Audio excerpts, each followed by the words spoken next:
Well, it's 45 degrees out today, and got a 2019 F150 here that's going to get an oil change with the 5-liter engine. Got a few supplies to get things changed out with. Got one of these plugs to put in there because the yellow plug is just nasty. These are expensive, but at least it'll make oil changing easier. And I've always liked the Wix filters, and this one is made specifically for synthetic oils. And I'm going to try out some of this Rotella gas.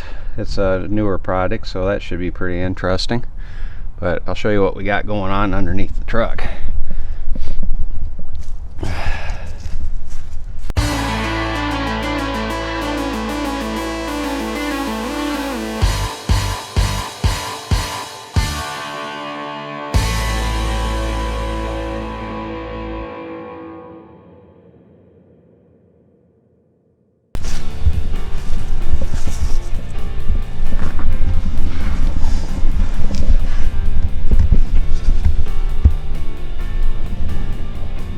So if you're looking at videos for these things, you probably already realize that the location of the plug is kind of a poor affair. Got this yellow plastic plug up inside of here that you can just see through the bottle that I've put up in place here. I cut out the top of it so it would kind of hang itself up in there, and the oil can run down and go out into my drain pan. Had to get a new drain pan because these things hold about 10 quarts of oil, just short of it, so my other pan probably wasn't going to hold all of it. So I've decided that rather than pulling that plug out and letting everything shoot all over the place, just popped it out part way, and I'll just let it drain slow like it's going and just avoid the big mess. Then later on I'll put that Ronin plug in there, and that'll make changes a lot easier because you can put a hose on that with an adapter and screw it in, and the oil comes right out, so you don't have to pull the plug. The plug did require a pair of needle nose pliers in order to hang on to it, so that makes you get it turned part of the way out of there. Try to gauge before it's going to just pop out on its own, and then get the funnel affair up in there and just let it drain. So this should make things a little bit easier for some of you guys that might be changing out your oil. Also like to get creative with where they put the hood latches all the time, so here's the location for this one. That pops the hood.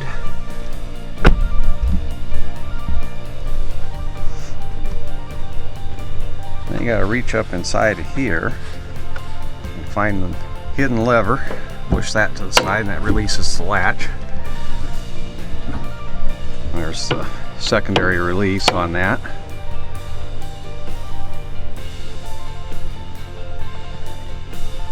And there's what a 5-liter looks like, that only has 3,000 miles on it so far.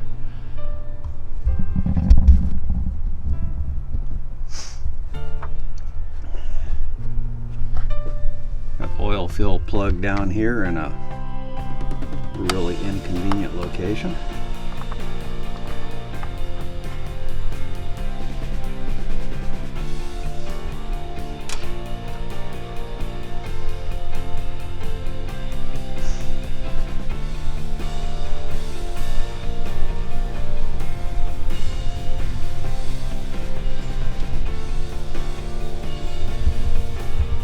Well, it's a nice calm day today, so at least the oil's not making a mess.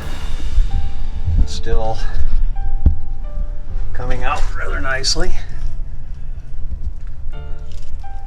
Funnel's doing its job.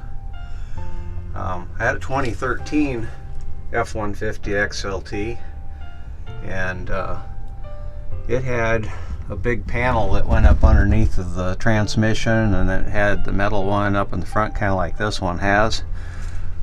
This truck is an FX, so it has the steel pan up here, and then it's got another one towards the back, and then it's got a panel underneath of the fuel tank to supposedly protect it from off-roading. So I was concerned that there might be a bunch of things in the way like the other truck to remove. But this one has got kind of a pleasant surprise in it. This area here is all wide open. Before that was all covered up. You couldn't hardly reach an arm up in there. You had to remove panels, clips, pull rubber things out of the way in order to get at anything. This one's got the filter right up here where you can see it. You can actually stick your whole head up inside there if you want to. There's enough room you can get your head and shoulders up inside of here and look right at that filter. But they still put it on this stupid little tray. And of course, if you're on a lift, the oil would pour down the front here off of this. But since it's on jack stands or on wheel ramps here, the oil can conveniently pour down the back of the engine, and it ultimately comes out this hole right here. The trough hangs out just to the top, and I don't know, it looks like it's centered up in there pretty good, but I have no confidence that it's gonna end up pouring out of the truck without getting all over everything. So maybe I can reuse my handy little splash guard and put that up underneath that filter when I take it out, and see if maybe that catches things without making a big mess up there. Alright, oil's drained out and screwed the new plug into place. That torsion bar is just right in the way of things. You can barely get a hand up in there to turn that plug. If the factory one, it was better off with a pair of pliers.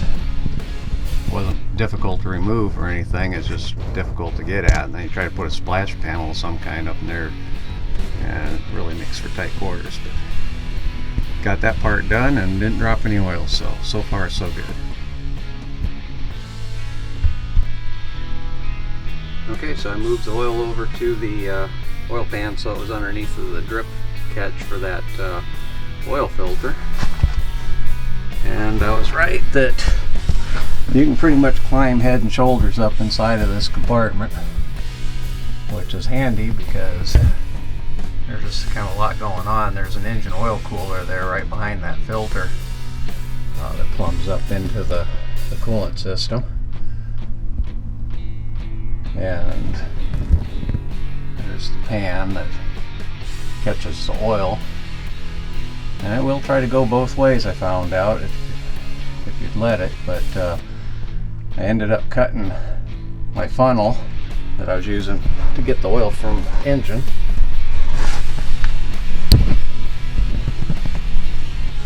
I did a little bit of whittling on that, so it went back up. This lip on the front goes up behind the filter, up behind the cooler, and it caught most of the oil. And then you can just loosen up the filter and then reach up over the top and just spin it out until it falls off into the jug here, and that just let it drain for a while, because there is a bunch of oil that will come out of it. It'll drip for a while, but once you get that taken care of, you can spin on the new filter and clean up a couple drops of oil that ended up in that pan anyway, and the filter's installed. So put some oil in it. That should wrap things up and be its first oil change done. Okay, oil's all changed. One more detail is to set the oil life back on this, and that's done with this keypad here. So first we have to turn the key to the on position,